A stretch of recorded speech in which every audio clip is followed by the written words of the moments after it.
Hola hermanos, hoy es jueves 26 de marzo de 2020. Estamos en la cuarta semana de Cuaresma. Hoy nuestra Madre la Iglesia nos señala como texto del Evangelio de la misa de hoy, el Evangelio según San Juan capítulo 5, versículos del 30 al 47. Por favor hermanos, acompáñenme. Busquen en sus Biblias el capítulo 5 de San Juan e identifiquen en el capítulo 5 de San Juan los versículos del 30 al 47. En lo que lo buscan y lo encuentran, les llamo la atención acerca de esta lámina con la que me hago acompañar el día de hoy.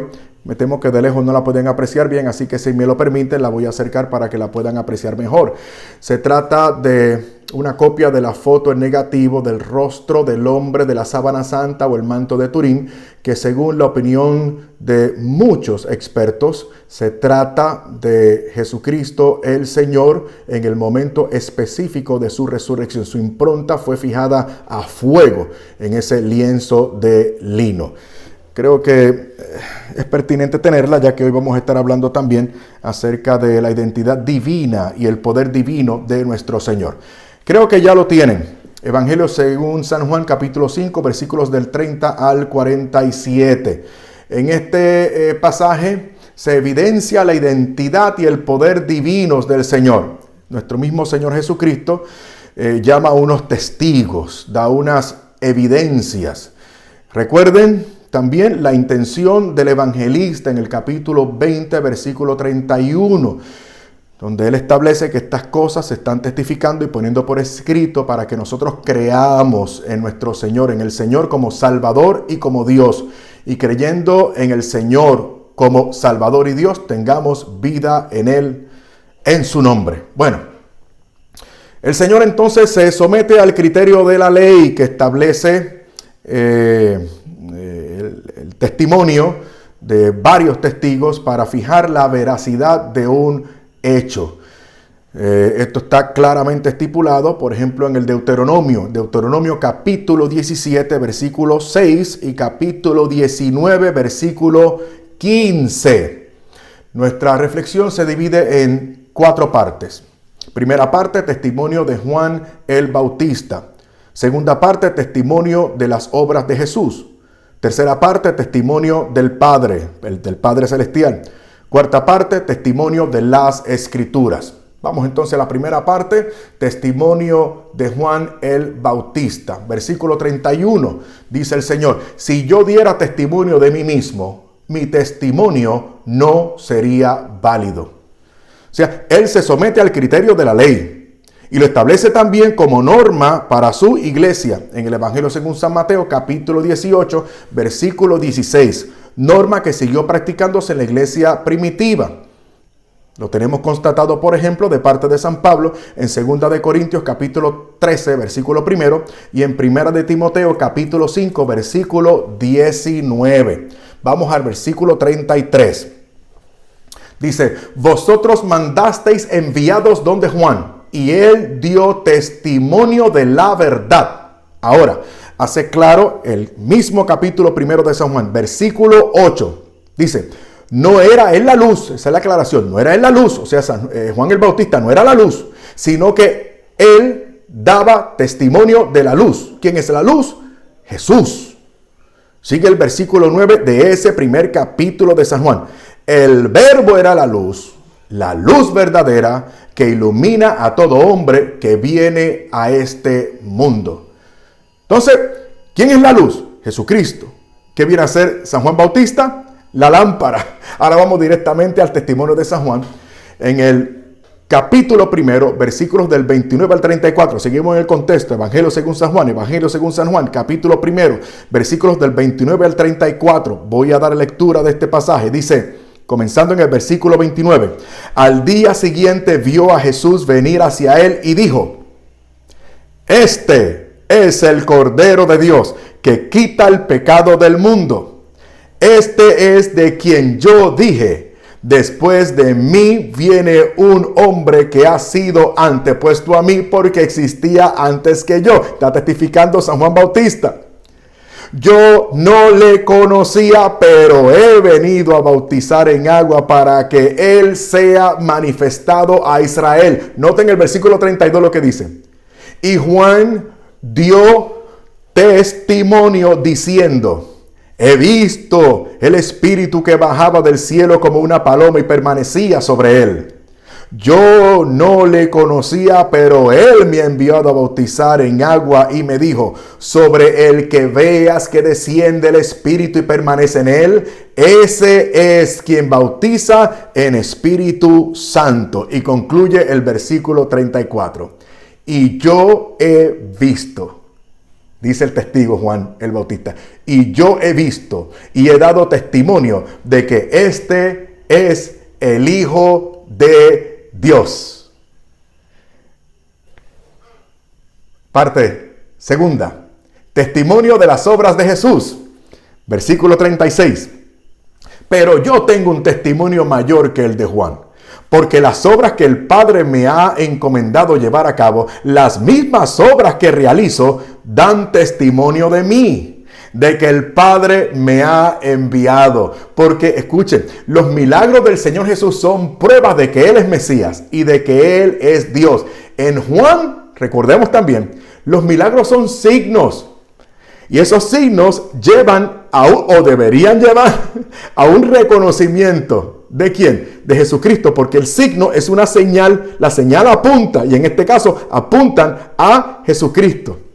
¿No? Y vamos a ver en el próximo pasaje que vamos a citar que el reconocimiento de estos signos designan a los que son elegidos, los que reconocen a Jesucristo a través de estos milagros, de estos portentos y de este poder divino, son los escogidos. Evangelio según San Juan, otra vez el Evangelio según San Juan, capítulo 10, versículos del 25 al 30, dice: le respondió Jesús: se los he dicho y no lo creen. Las obras que hago en nombre de mi Padre son las que dan testimonio de mí, pero ustedes no creen porque no son de mis ovejas. Mis ovejas, ojalá usted y yo seamos de esas ovejas. Mis ovejas escuchan mi voz y yo las conozco y me siguen. Yo les doy vida eterna. No perecerán jamás y nadie las arrebatará de mi mano. Mi Padre que me las dio es mayor que todos y nadie puede arrebatarlas de mi mano o de la mano del Padre. Yo y el Padre somos uno. ¿Y qué me dicen de lo que tiene que reconocer Nicodemo, un principal de los fariseos, todo un señor teólogo? En el Evangelio según San Juan capítulo 3 versículo 10, cuando le reconoce el Señor: Rabí, sabemos que has venido de parte de Dios como maestro, pues nadie puede hacer los signos que tú haces si Dios no está con él. Las obras de Jesucristo mismas. No, en una ocasión dialogaba con una persona acerca de estas cosas y me decía, pero es que el testimonio de la misma Biblia para validar al personaje principal de la Biblia, pues como que no tiene mucho crédito. Yo creo que sí, por supuesto. Lo que le faltaba a la persona era indudablemente la virtud de la fe. Pero miren, motivado en esa conversación, les voy a llamar la atención acerca de un testimonio extra bíblico de Flavio Josefo. En el siglo I, un judío fariseo, historiador e intelectual, siglo I, Flavio Josefo, en su obra Antigüedades Judías. Me voy a tomar tiempo, tengan paciencia porque esto vale la pena. Escuchen lo que dice Flavio Josefo. Ahora había alrededor de este tiempo un hombre sabio, Jesús, si es que es lícito llamarlo un hombre, pues era un hacedor de maravillas, un maestro tal que los hombres recibían con agrado la verdad que les enseñaba. Atrajo así a muchos de los judíos y de los gentiles. Él era el Cristo, y cuando Pilato, a sugerencia de los principales entre nosotros, le condenó a ser crucificado. Aquellos que le amaban desde un principio no le olvidaron, pues se volvió a aparecer vivo entre ellos. Y al tercer día, exactamente como los profetas lo habían anticipado y cumpliendo otras 10,000 cosas maravillosas respecto a su persona que también habían sido pronunciadas. No, y hay un montón de testimonios extrabíblicos también que nos hablan acerca, por lo menos, de la veracidad, de la existencia de este personaje sin igual. Es increíble. Algunas personas se la dan así como de que saben mucho. Los he visto, no, es que no hay evidencia de que Jesucristo mismo haya existido. Por favor. Y cuando profundizamos un poquito más nos damos cuenta en el debate que se basan en algo que escucharon. Porque saben que, mis amores, digamos las cosas como son. La mayoría de la gente sobre estos temas realmente no opinan. Lo que hacen es repetir. Esa es la verdad. Vamos entonces a la tercera parte. Testimonio del Padre mismo. Testimonio del Padre mismo. Versículo 37. Y el Padre que me ha enviado es el que ha dado testimonio de mí. Vosotros no habéis oído nunca su voz, ni habéis visto nunca su rostro, ni habita su palabra en vosotros, porque no creéis al que él ha enviado. A propósito, dice Mateo y Marcos, y repite Lucas. Claro, cada cual siguiendo su propia paráfrasis, su propio lenguaje, su propio estilo. Pero por lo menos, permítame el Evangelio según San Lucas, capítulo 3, versículo 22. Dice, y bajó el Espíritu Santo sobre él en forma corporal como de paloma. Y se oyó una voz que venía del cielo. Tú eres mi Hijo, el amado. En ti me he complacido. Y prepárense para lo que viene ahora. Otra vez, Evangelio según San Juan, capítulo 1, versículo 18. Y ahora voy a citar de la versión Dios habla hoy. Porque esta versión pone este texto, este versículo, de una forma que realmente le pone los pelos a cualquiera de punta. Escuchen bien. San Juan 1, 18 dice, nadie ha visto jamás a Dios. El Hijo único, que es Dios. ¿Escucharon bien? Voy a comenzar de nuevo. Rewind. Nadie ha visto jamás a Dios. El Hijo único, que es Dios y que vive en íntima comunión con el Padre, es quien nos los ha dado a conocer. ¿Habrá que decir algo más? Cuarta parte.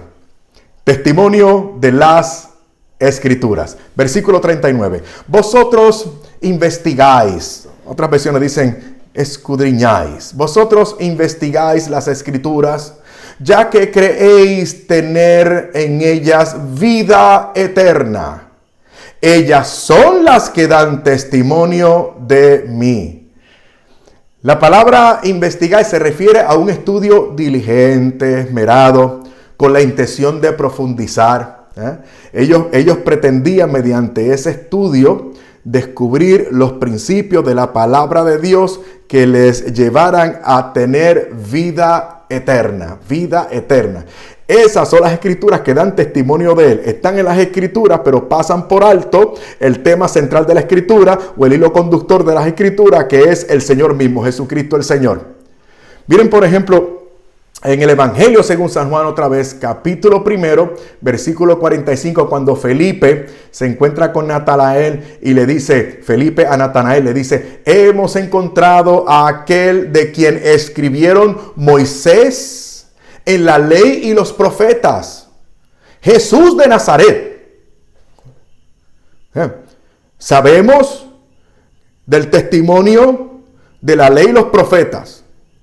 Y mediante ese testimonio podemos identificar que ese personaje, el Salvador, el Mesías, es Jesucristo, es Jesús, mejor dicho, Jesús de Nazaret. Entonces, habla sobre Jesús, identifican a la persona, es de Nazaret. ¿Y en qué se enfoca Natanael? ¿Acaso de Nazaret puede salir algo bueno? ¿Se dan cuenta? Se distraen. O sea, no en el hecho constatable de lo que se dice del Señor y que se puede encontrar en la ley y los profetas, sino que se fija en que ese personaje viene de un lugar que a mí no me gusta o que tiene mala reputación. Se van por las ramas, no llegan al tronco, no bajan a las raíces, diluyen la atención, se distraen. Versículo 40. Y nosotros no queréis venir a mí para tener vida. Porque la gloria no la recibo de los hombres. Él no recibe la gloria de los hombres. No que los hombres no le puedan glorificar, sino que la gloria que él goza, que es la gloria del Padre, viene del Padre y no depende de hombre alguno. Versículo 46. Porque si creyerais a Moisés, me creeríais a mí, porque él escribió de mí. Versículo 47. Pero si no creéis en sus escritos, ¿cómo vais a creer en mis palabras? Una vez más, él es el sentido de las escrituras. Él es la clave para que se nos abran las escrituras y el entendimiento para entender las escrituras y captar el tema central, que no es una idea, es una persona. Por eso nuestra madre la iglesia, en el Concilio Vaticano II, en el documento que versa sobre la divina revelación Dei Verbum, dice en el número 2, voy a citar: la verdad íntima de Dios y acerca de la salvación humana se nos manifiesta por la revelación en Cristo, que es a un tiempo mediador y plenitud de toda revelación. ¿Se acuerdan, por ejemplo, del relato de los discípulos de Maús en el capítulo 24, en los versículos del 13 al 35? Específicamente el versículo 25, 26 y 27. ¿Se acuerdan cuando el Señor le dice: qué faltos de comprensión son ustedes y qué lentos para creer todo lo que dijeron los profetas? Versículo 27. Luego se puso a explicarles todos los pasajes de las escrituras que hablaban de él, comenzando por los libros de Moisés y siguiendo por los libros de los profetas. Y ustedes conocen el pasaje y saben que aún así ellos no reconocieron al Señor. El Señor le dio una cátedra de Biblia en persona y no lo reconocieron.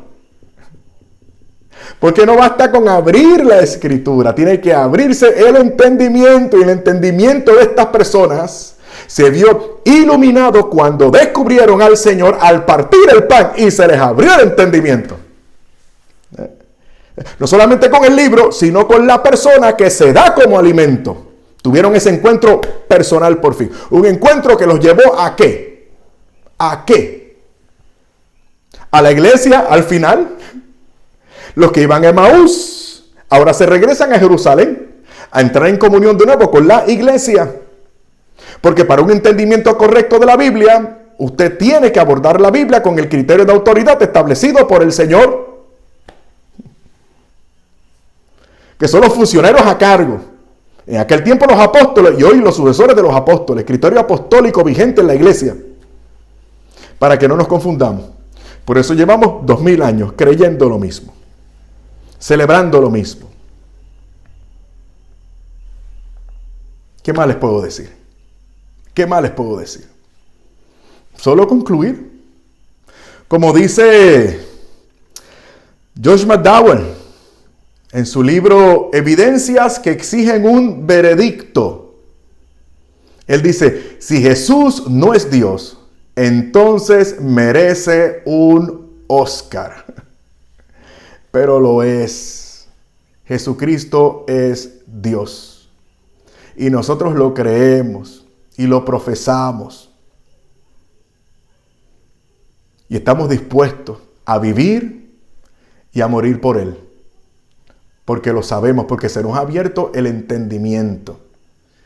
Y tenemos entonces una justa y correcta perspectiva de las Escrituras que nos señala a Jesucristo y los criterios establecidos por Jesucristo para que no nos equivoquemos en esa búsqueda de Él en las Escrituras, a través de las Escrituras.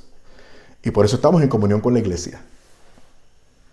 Muchas gracias por haberme escuchado. Dios les bendiga.